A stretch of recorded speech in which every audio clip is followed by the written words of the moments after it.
Welcome back to another episode. Thanks for clicking. This is Sports Our Way with me, Dale Ray, and we got Greg DeLong back. We got another big couple events that we just have in UFC, one coming up, and we're going to go ahead and recap the historic UFC 128 that saw Jon Jones take the title. That's what we're going to start with. Jon Jones is the real deal. I actually picked who would win that fight just because we hadn't seen Jones. We'd seen him have stellar performances, but not against the caliber of Mauricio Shogun Rua. After what he did to Rua, actually you could see it in the first round. Jones takes Rua down, no problem. Rua knew he was going to be on his back. Anyone that knew anything, like, okay, who's going to be on his back? Let's see how Jones defends his jiu-jitsu. Well, there was a point in the first round when Rua was in perfect position, went for a sweep, gave it everything he had, and it didn't go. And you could almost see the look on his face, like, what do I do with this guy now? And that's the truth. What do you do with the guy? You got a guy that's 6'4", long reach. Normally, the prescription for that is, okay, I'll get inside his reach. But when you get inside his reach and get in the clinch, he's got a Greco wrestling background. He's great in the clinch. So it's like, okay, pick your poison. Stay out here and get, flying elbows. And he was teeth kicking Shogun Rua's legs real well. Or if I get in close, I'm going to end up on my back. And I'm going to have this monster on top of me that throws elbows from all sorts of weird angles. So, what he did to a champion as good as Rua, who most people have in the top 5 pound for pound, is just, it's absolutely incredible. I saw Jon Jones possibly win the fight. I mean, it wasn't going to shock me if he did, but man, in that way, I thought Rua would at least get off some offense. I thought Jones would look like he had been in a fight in the East, and he didn't even look like he had been in one. Yeah, I thought Mauricio was going to bring a little bit more experience there. He tried. He just, that reach overwhelmed him. You could see when every time he tried to strike, he was having to reach for it. Yeah, he was and Jones was just moving out of the way. And the biggest thing was the leg kicks. That's another area I thought that Rua would be able to maybe slow Jon Jones down, is the way, take somebody's power away, take their base away, which is their legs. Shogun threw one kick that I counted, and that was in the 3rd round. And as soon as he threw it, he got taken down, and that was the eventual end of the fight. So, maybe he knew more than we did. He didn't want to throw the kicks, but I thought that was going to be something he had to do. Jon Jones is just incredible. It's going to be interesting. A lot of people, though, are saying, who's going to be in all that. One thing about this, it is a sport of MMA. Everyone's human beings. Anyone go in there on any given night, anything can happen.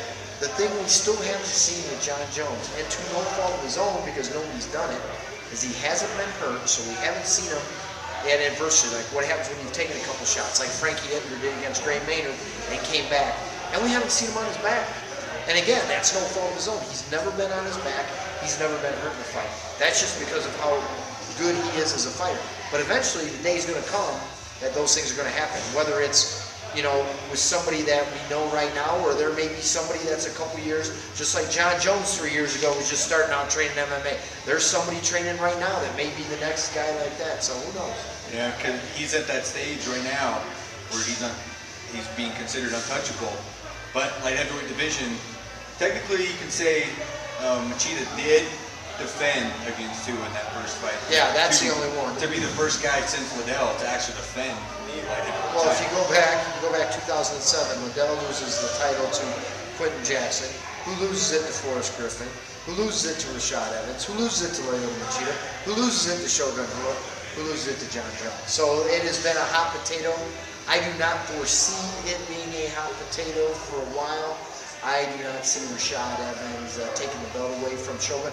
Now, one thing I will say, if anyone has the potential of doing something, it's a guy that's trained with you and that has sparred with you and has rolled with you and has found your weaknesses, maybe knows something you don't like that somebody else doesn't have time in 25 minutes to find out.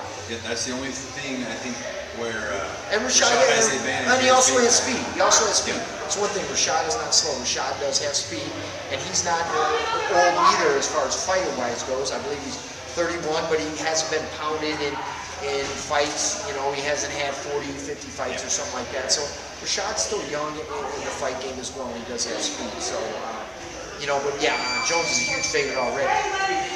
All right. Also on the card, the co-headliner was Uriah debut of Uriah Faber. Yeah. Tough fight for Faber, and a good thing. He was actually, I had him losing after that first round, and I had him winning the next 2 rounds. The judges scored it 29-28. You know, I didn't get to see the cards on how they scored it, but I would assume anyone watching it, most people I talked to, had it 29-28 because Faber won round 2 and round 3. Took him a little while to get on track there. You know, Wineland's just a tough guy. I don't think it is as much as Faber had a bad performance. I think it's just Wineland's a tough dude, and Faber had to be careful of those heavy hands landing.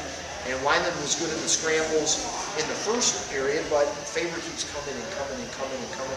Eventually he got the takedowns, got a nice takedown in the 3rd round, used his ground and pound that he's very good at. And there might have been a little bit of, yes, Faber's been in a big position before. He's headlined the pay-per-view when the WBC won the pay-per-view, when he fought Jose Aldo. He's fought in Sacramento in front of huge crowds, you know, and he's had pressure before. But then again, now it's your first time in the UFC, and the one thing you don't want to do is he doesn't want to lose, because he knows winning that fight gets him to dominate Cruz, which is a title shot, which is the opportunity to be a UFC champion. So maybe he was a little bit conservative, maybe he wasn't his usual wildcat, but understand, human nature, you know, when you know, yeah, he's got to win. You know, he goes in there and does something crazy like he did against Mike Brown in his title defense against him, and throws that flying elbow off the cage and ends up getting knocked out. Well, people are just going to remember like they do. Oh, you got knocked out. Yeah, it was kind of seen as a must win for him. Exactly. Because he would have that big name coming out of WC. Had been struggling coming out. Though he didn't win in this WC, so he's not got 2 in a row. Well, and he's undefeated at 135 pounds. So he had lost, and people say, well, he was 3-3 in his last 6 fights. Well, he had 2 losses to Mike Brown and lost to Jose Aldo. No, you know, shame in that. And those were big 145-pounder. Mike Brown was a 155-pounder in the UFC, and then he went down to 145. Now Uriah Faber's down to 135. He's 2-0 at 135. The champion of the division, Dominic Cruz, has 1 loss on his record. That was to Uriah Faber when they both were at 145 pounds. So Faber's got a win over the champion. A little side note there, Team Alpha Male out of Sacramento, since they've gone into the WEC, they're 4-0 with Chad Mendez beating Omagawa, Danny Castillo and Joe Danny Stevenson. And Joseph Benavidez was on the undercard of this event and has also won that. So Team Alpha Male out of Sacramento has gone 4-0 with their moves over into the UFC. All right, Jim Miller was also on it, and he had he's now got 7 in a row.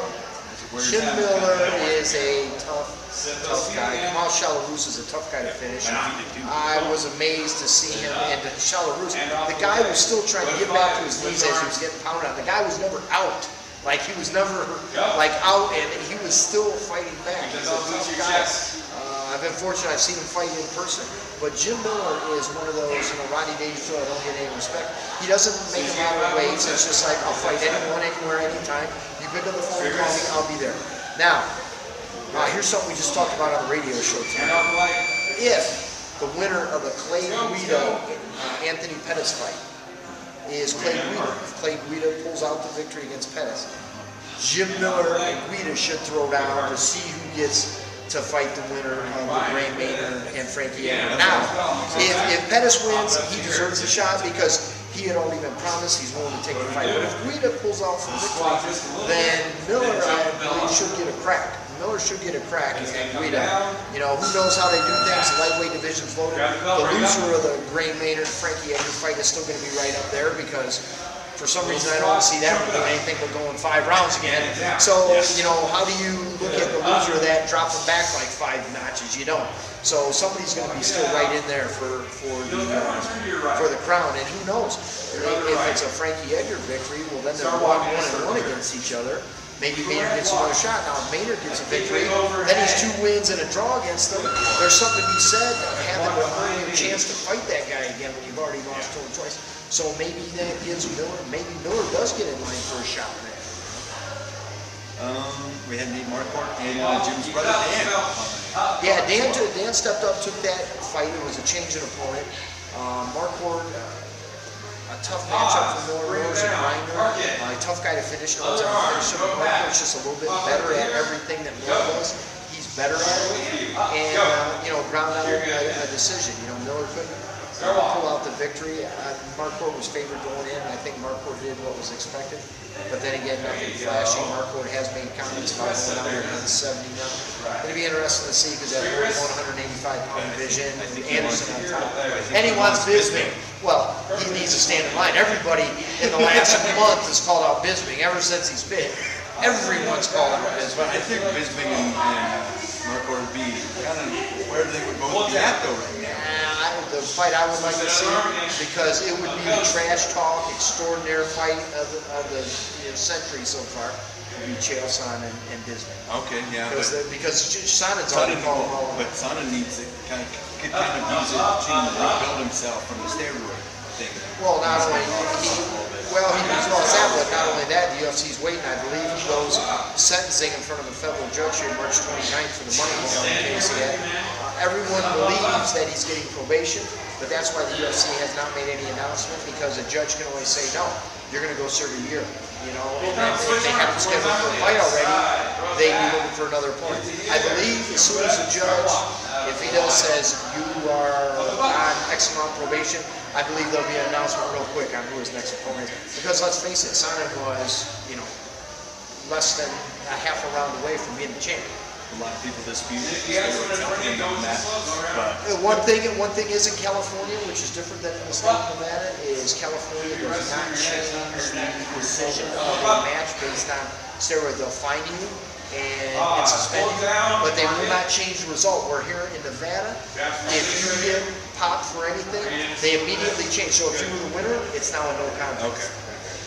okay. And one of the other fights to the main card, probably the last time we were seeing him in the cage. Yeah, Mirko. Hey, you know what? He put on a better fight than I expected. He was right there in that fight, and Shaw caught him in the end, just like Frank Mir knocked Mirko out in the third round, when that fight was a very close fight. Mirko's just, he's been in wars, he's older, the left leg isn't as fast. You get into the third round of the fight, you're going to slow down anyways for the most part. And then you're over, and you've been through battles, and he can't get out of the way of that punch. His left leg isn't as devastating, whereas if he was 5 years younger, maybe Schwab isn't even into the third round by now. So, Mirko, there's no shame in going out the way he did, kind of going out on his shield, because he was in there in a battle. He wasn't getting blown out, wasn't getting destroyed. He was in there in a battle with a up-and-coming stud heavyweight. So, no shame in that. Yeah, I believe that's the last time we'll see Mirko in the UFC. And Mirko even made those comments himself, that if he couldn't pull out a victory here, then it might be kind of a shot. Shop kind of knew that he couldn't lose the Crocup though, being a guy who was way out. Well, he could have afforded a loss because they would look at it as learning. What he couldn't afford is if Mirko would have came in there and blown him out. Now, if that would have went to a decision, and he would have lost a decision, there would have been he's a young, upcoming fighter, and he learns from it, and then he keeps going and he takes it. Now, Mirko comes in and blasts him, knocks him all over the cage, and it's over.